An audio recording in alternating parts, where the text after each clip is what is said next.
Today is a new series that I'm going to do. It is going to be called Nell's Nook. But the more that I say that out loud, the less I like the name. Me sitting in my little nook, my friends on the wall, my little nook, chat about different topics, and we're just girls in our little book nook, you know. We can talk about books, we can talk about movies, we can talk about being in our 20s, being a girl, and being in a little cosy corner, little nook. Chanel's cosy corner. Let me just do another intro.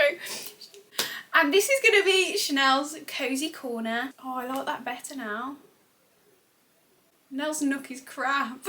Sounds wrong. Yeah, this week I wanted to start off something that is quite popular now, something that I know a lot of people want to do but are scared to pursue it. Still, I would say I'm quite experienced in this area now. So today we're going to be talking about solo travel, how I got into solo travel, what I think of solo travel, tips and tricks on solo travel. Let's go.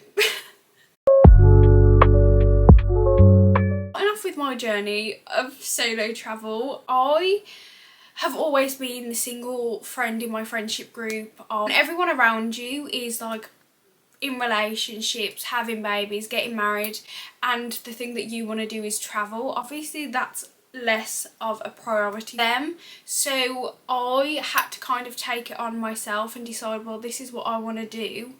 I can either wait to see if I find someone that also wants to do the same thing as, or I can just go and I can just do it on my own. So that's what I did. Yeah, I really got the bug for travelling when I went and travelled around Italy with my friend Jasmine for 3 weeks, and like that experience alone was just the most amazing thing. I got the bug and I knew that I wanted to do more of travel and I wanted to do more of seeing the world. He was in a relationship and she was like pursuing things that people in relationships do, and I knew that like that wouldn't be a priority of hers going forward. So I've seen a lot of things of people solo travelling Thailand and stuff, and like solo travelling on TikTok, and I was like, I'm not sure if this is something that I could do. I remember going on Skyscanner like week after week and being like, oh, I really want to book these flights. I just remember avoiding it. Like I was like, I really want to do it, but I just couldn't bring myself to book the flights because I knew once I book them I have to go. So it was a case of like going on and going off of Skyscanner literally every day. As soon as I booked the tickets, I ran downstairs to my mum and I was like, I've just booked the tickets, like I have to go now, like this is happening, I have to go. I literally booked it for a week, so I had to sit in it for a week, and I was like, oh, I'm scared. Like the one misconception I think that people have is that like, oh, these people that go solo traveling are so brave and like they have it together and like they're not scared, but the truth is everyone is scared. The difference is the people that do it have the courage to ignore the scared side of it, to know that they're going to experience the best experience ever. Scared, but I had the courage. The thing that really helped me was I took it step by step. So first I knew that I had to get to the airport, and I was terrified of the airport. I was even scared of the airport because I'd never really navigated an airport on my own before, and I was like, this seems like the biggest, scariest thing in the world. Navigated the airport, that was fine. Then it was just like, get on the plane, that was fine. Get off the plane, get to your hostel, that was fine.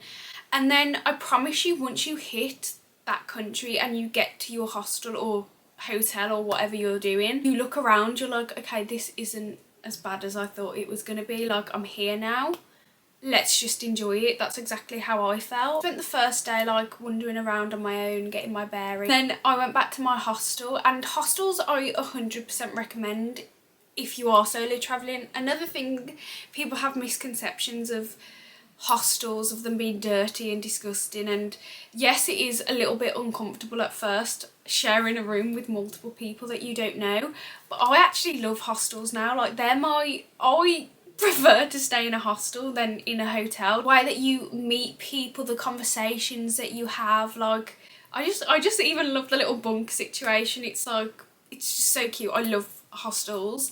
I think it's about finding the right ones. So the ones that, what I do is I go on Hostel World and I look at the most highly rated I don't go below an 8.5.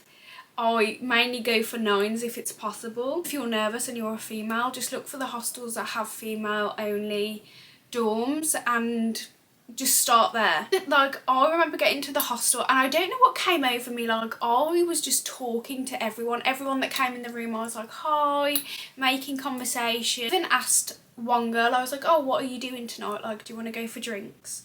Unfortunately, she had plans with a boy, so that didn't quite work out. I was just so proud of myself that I was putting myself out there. And I was like, the only other option is going upstairs to the bar and getting a drink on my own.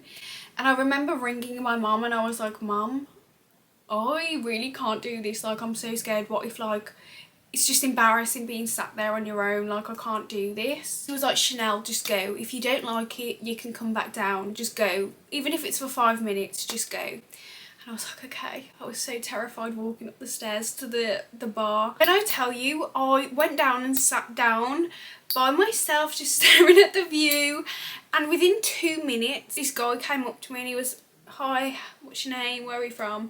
And then he was like, do you want to come and sit at our table? A table of random strangers that I'd met in the hostel. I was chatting, having the best time. Night out turned out to be one of the best nights out of my life. 5 o'clock the next morning. The best people, like one of the girls that I met there, I actually met up with in Thailand because she happened to be in Thailand the same time as me. But a first night of my first ever solo trip, honestly, it could not have been better. Like, then I woke up, did like activities on my own the next day because I like having alone time when I'm solo travelling, like to be on my own and explore things on my own, because those are the real moments where you reflect, like you challenge yourself, because you have to go and eat on yourself, you have to go and get tickets on yourself, like you have to wander around. I was wandering around a castle, and those are the times that really build your confidence and like really make you reflect on things. That was Madrid, and then I went to Barcelona and spent some time on my own.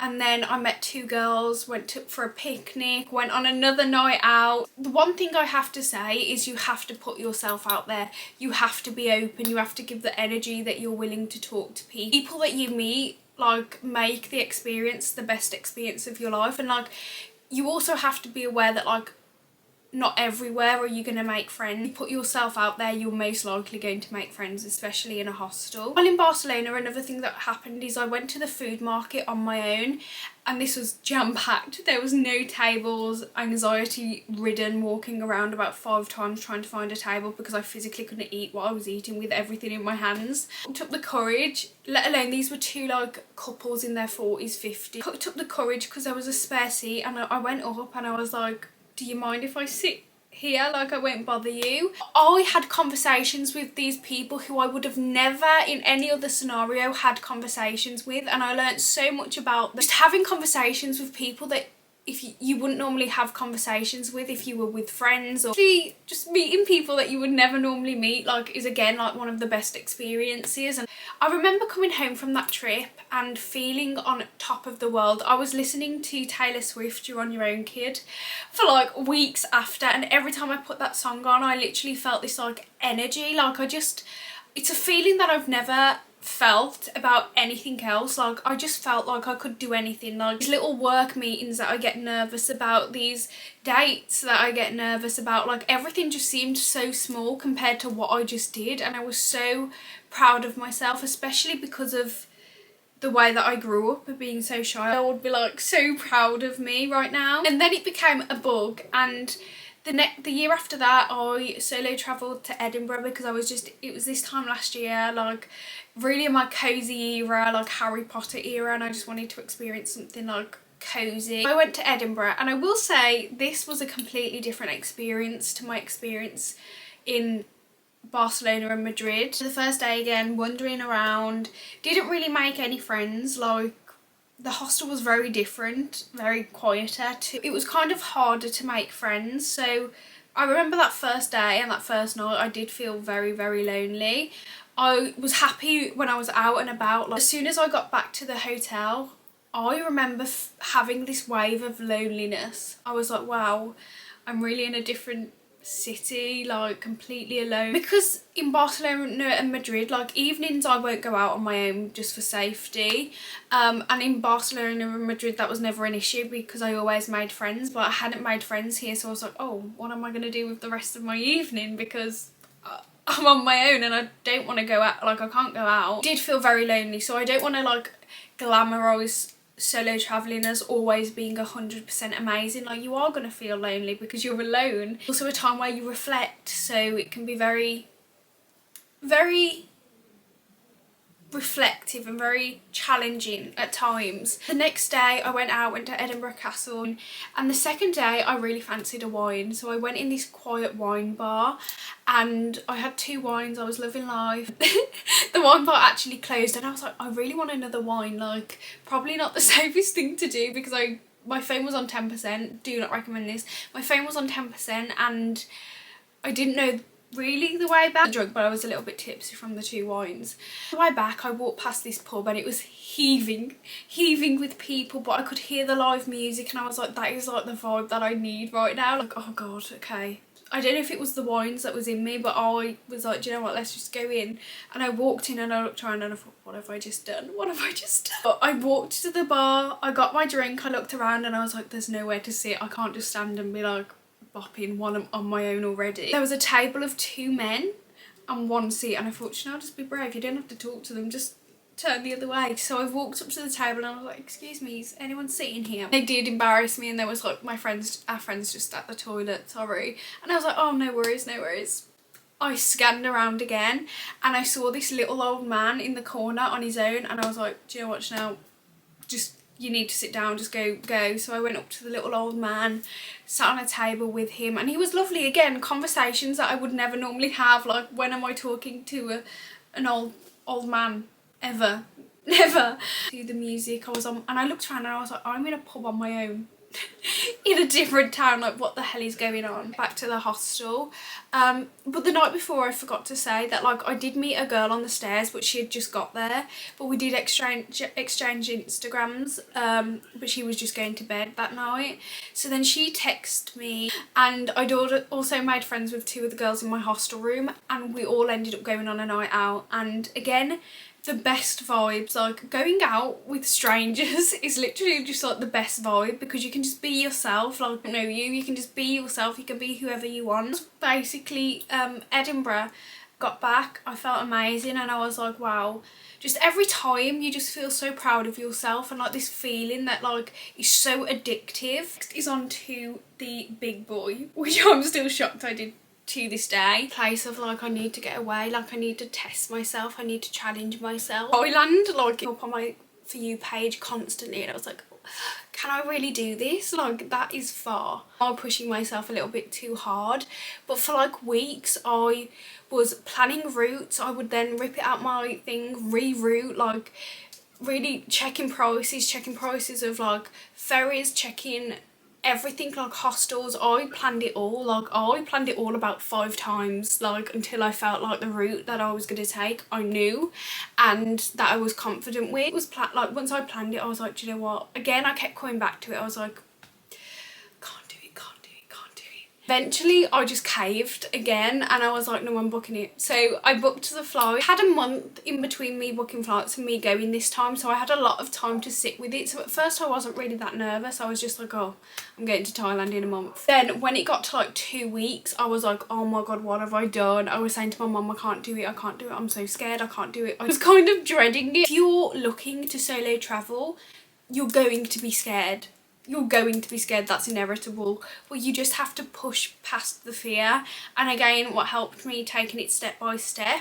And again, when I landed in Thailand I was like, this was the best decision I ever made. I feel like I've been quite lucky because again, on my first day I was open, I was planning, I kind of went to Thailand thinking it was going to be an eat, pray, love situation. I was going to find myself, going to go on this spiritual journey.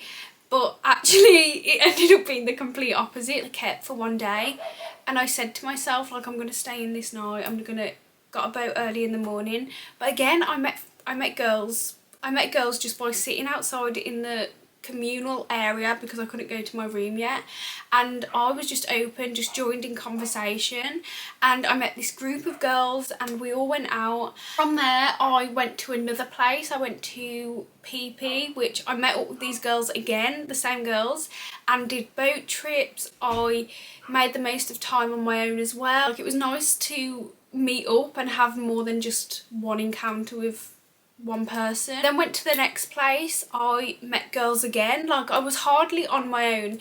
Every place that I went to in the south, I made so many friends. I was never on my own. Friends that I cherish for life, because honestly, the best people. In the other scenarios, I met people in my hostel, and I spent days with them. Then when I was going to Koh Samui, I was literally on the ferry, and there was no other seats apart from this one seat next to these two girls.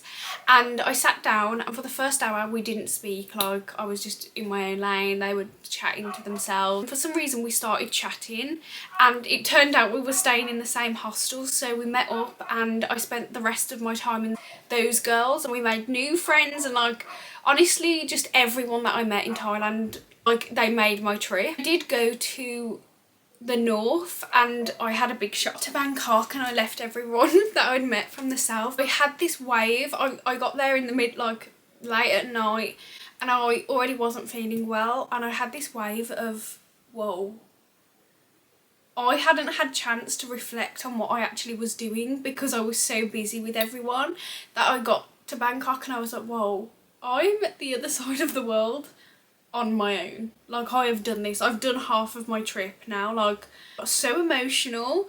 I felt a little bit lonely, but like, not really. Like, also the shock of the south to Bangkok, like, it was completely different. Like, it was like a city. I think that shocked me. I didn't fall in love with Bangkok, and I think I didn't do enough of it, but I think though, just like the crazy nights out that I did while I was in the south, and then being on my own in this bunk, in this dark bunk. It was a really dark bunk. I wasn't feeling well. I was just like, one, reflecting and feeling so proud of myself, but also like, well, I'm on my own and this is what I've just done. Leaving Bangkok early just because I wasn't vibing with it, but that proves something as well, that like, if you're not vibing with something, you don't have to stick to the plan. Do whatever serves you. Like, this is your time, your space. Do whatever serves you and is going to make you feel more comfortable. I then got a night bus to Chiang Mai, and I ended up staying in Chiang Mai for much longer than I expected. One, because I went there early, and I ended up staying in 3 different hostels just while I was in Chiang Mai. Moving around hostels. Chiang Mai, I did the festival, the Thai festival, which was absolutely crazy, and I did meet friends in Chiang Mai, had the best night, but then from there, like, I just got so ill. I couldn't move out of my bunk. I spent like 3 days in my bunk, which kind of takes me into the next part of the video. Thailand was amazing, best thing I ever did, want to go back again. Came home and felt the feeling that I felt for Barcelona and Madrid times 20. I was like, I can do absolutely everything. I had this amazing feeling, like, it actually changed my life. That trip did in so many ways, but I'll talk about that in a different video. That went wrong on my trips. So tips and tricks that I have.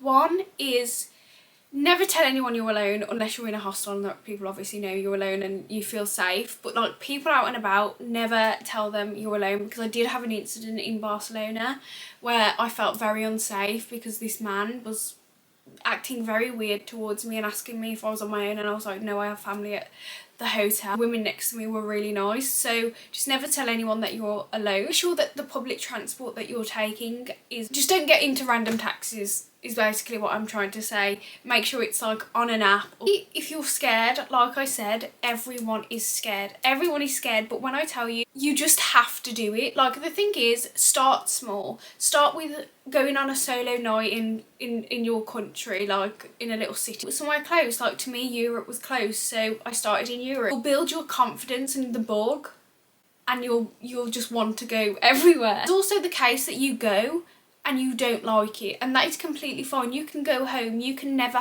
do it again, but at least you know you've tried, and you're not going to have that thing of like, I wish I did it. No, you're not stuck there. You can always go home, and that's why I say start start small first, because if you don't like that, if you're not liking being alone in a different city, you're definitely not going to like being alone in Thailand. Start small. Say you really do have to try, or you'll never know. If it's constantly in your head and it's something you desperately want to do, just try it. You don't have to go on another one. Those are the main things. I think just making sure you research before you go. I did so much research before I went to every place that I went to. See, for Thailand there's a lot more to think about, vaccines, like just make sure that you are clued up on the places that you are going. Just have the best time, like just go, just do it. Like honestly, I can't express how much it changed me as a person, how much it's grown my confidence, how much it's grown me as a person, just how grateful I am that this is my path and this is what I did, and I'm so glad that I did it. Travelling is the best experience that I ever did, to the point where now when I want to go somewhere, I don't even think to ask anyone. Like I just automatically think solo trip. Like so freeing, and you just learn so much about yourself. Another recommendation I have is, if you're into drinking, join the bar crawls, because they end up being the best nights of your life. Meeting people, like it's just, honestly, I love the bar crawls, and I wasn't expecting to go to Thailand for the bar crawls. Any time you stay in a hostel, if it's a party hostel, they're gonna offer a bar crawl, and they end up just, honestly, I can't talk about it. It's so fun. My biggest challenge of solo travelling was being sick in Thailand, being so far away from home and not knowing what to do, and being how sick I was. Like I was genuinely really ill, and I would say that's the biggest challenge that I had. Everything else I was so lucky went so smoothly, and yeah, all the anxiety beforehand was for nothing, because it literally was the best time of my life. And the thing is, if you let your anxiety take the better of you, you're never going to experience these things. So with anything, that was this week's episode of Chanel's Cozy Corner, or Nell's Nook, whichever one we decide to go for. Let me know any topics down below if anyone's watching, and also I have some topics that I want to talk about anyway. Bye, subscribe.